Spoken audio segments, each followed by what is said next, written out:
back to another episode of PRAVDA in 1939. I'm your host, Panzer King, here in the Lion's Den, bringing you a brief overview of what has happened here and what the Soviet state brings you as news. Well, the negotiations are over. Ozark Outpost successfully landed the fourth and final influence role, and now the French and the Turks are now an ally to each other.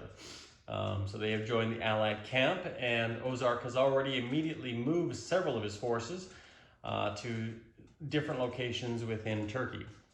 He has placed quite a few on the Kars side up against the Russian border, so we'll have to see what happens with that. But now there's a new power in the Mediterranean, and we'll have to see who or what will challenge that power at a certain time. So now let's just go over the events so far, as we are in the mid stage of the winter of 1939, and we have noticed German activity in the Indian Ocean with their submarines, and more submarines over here in the Pacific Ocean, which is a rare sight to see, as well as there's 3 U-boats off the coast of Portugal, as well as a few more at home. So the Germans are definitely stretching their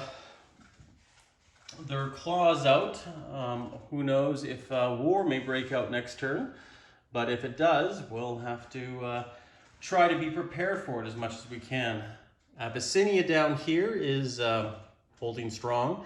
Obviously, the war is still going on between these two great empires, but not much has happened. It's kind of been a sitzkrieg of a war, so something to keep in mind.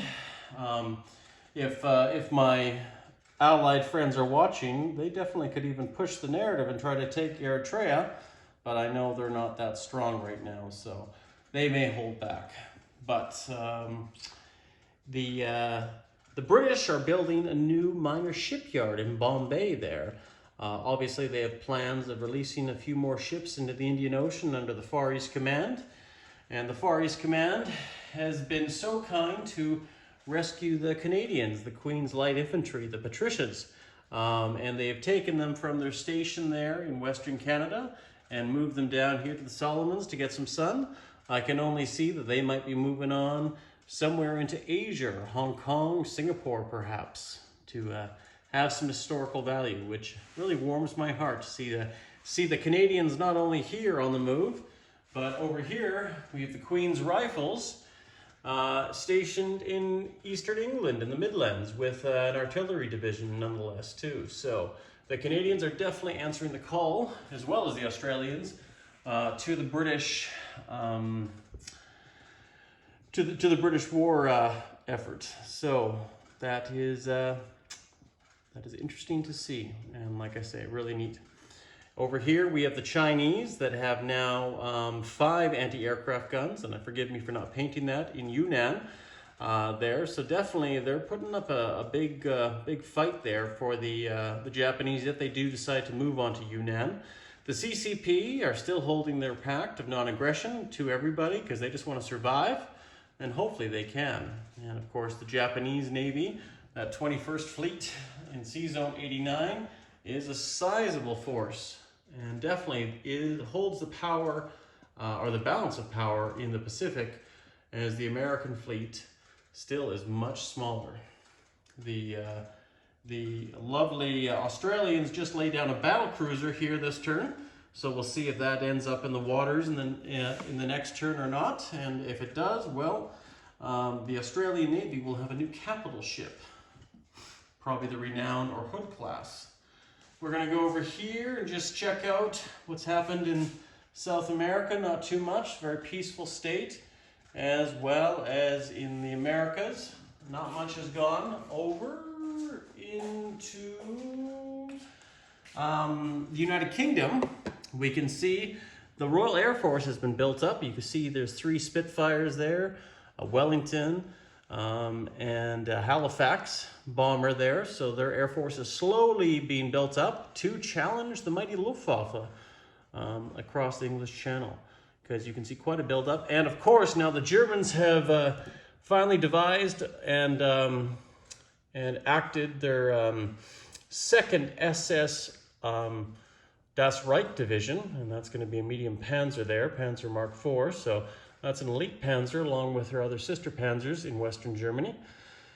And France is still very, very weak. Not much has happened with it, so we'll see. They might fall very quickly if the Germans decide to attack soon. Maybe it's a trap, maybe not, we'll see. But definitely the Germans have been stockpiling. They already have now 3 Spanish Blue divisions. 2 of them went south into Bavaria, and the latest one has been stationed in Berlin. So I'm very excited to see what happens here in Europe. I would love to see the fascist powers and the capitalist powers duke it out while the great Soviet Empire slowly builds and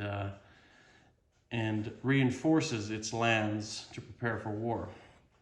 Now, you may have already noticed it right now, but the Soviets, and being this is on state government propaganda news, you can see this is possibly, and I say possibly, the invasion plan for July of 1939. The Soviets have decided that, you know what, Mongolia needs to fall under the protectorate of this new Soviet empire, so we've decided to forcefully enter Mongolia to protect them from the aggression of the Japanese. So the NKVD are massing on the borders, and the political commissars are all stationed nearby to help influence the Mongolian people into a new way of life.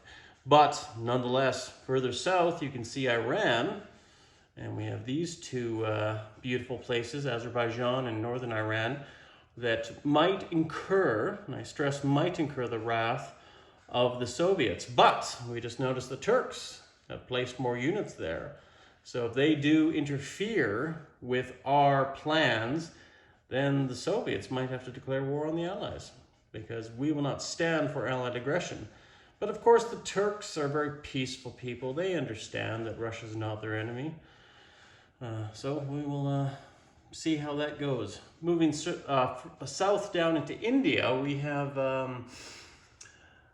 several Gurkhas being stationed near the Burma Road there, and in Bengal and other places, and obviously they're preparing for possible Japanese breakthrough if Yunnan falls. So all in all, guys, it's this is probably summarizes the update here. Just one minor note here: in North Africa, several colonial troops have been dispatched in Libya, as well as in Egypt. Far East Command troops have been stationed there, and also in southern Nubia there to reinforce possible Italian aggression if it does happen. So, guys, I'll see you again for the next Pravda video. But until then, as we say, das Vidania, comrades. Take care and stay classy.